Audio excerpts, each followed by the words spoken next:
তৈরির চেষ্টা করবেন, গাজীপুর 3 আসনের খেদমতের সুযোগ পান, তাহলে তিনি কর্মসংস্থান সৃষ্টির চেষ্টা করবেন। আমি বলবো যুবকদের মৌলিক সমস্যার মধ্যে অন্যতম হল আমাদের যুবকরা মাদকের সুফলের আক্রমণের শিকার হয়ে ধ্বংস হয়ে যাচ্ছে। আমরা একটা স্ট্যাটিস্টিক দেখেছি, অল্প সময়ের মধ্যে শুধুমাত্র গত কয়েকদিন আমি একজন পুলিশ অফিসারের সাথে দীর্ঘক্ষণ কাটিয়েছি। তিনি বললেন খুন, রাহাজানি, সন্ত্রাস, চাঁদাবাজি, দুর্নীতি, সামাজিক অন্যায় প্রায় 67% অপরাধ সংঘটিত হয় মাদকাসক্ত যুবকের দ্বারা।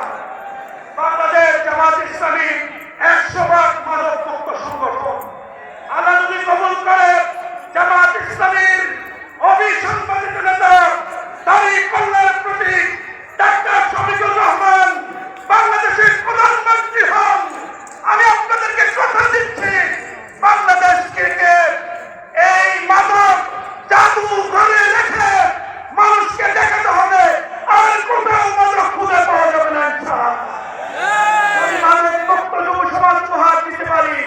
আগামী বাংলাদেশ হবে উন্নত, সমৃদ্ধ, সকলের জন্য নিরাপদ এবং ইনসাফপূর্ণ এক বাংলাদেশ। সেই বাংলাদেশ করার জন্য সম্মানিত গাজীপুর 3 আসনের অধিবাসীবৃন্দ, আপনাদেরকে এখন পর্যন্ত সুযোগ রয়েছে, এই সুযোগকে কাজে লাগাতে হবে।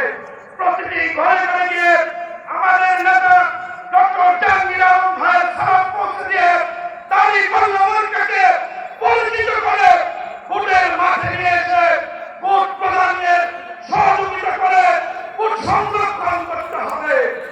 একটা দল নিশ্চিত পরাজিত হবে এটা জেনে নিয়েছে, এখন তারা ষড়যন্ত্রে লিপ্ত হয়েছে, মানুষকে হুমকি ধমকি দিচ্ছে, নির্বাচনের দিন ঘর থেকে বের হতে দিবে না, ভোট দিতে দিবে না, ভোট দিয়ে গণনা করতে দিবে না, গণনা করলেও রেজাল্ট দিতে দিবে না, এই ধরনের কথাগুলো বলার চেষ্টা করছে। আমি বলতে চাই তাকে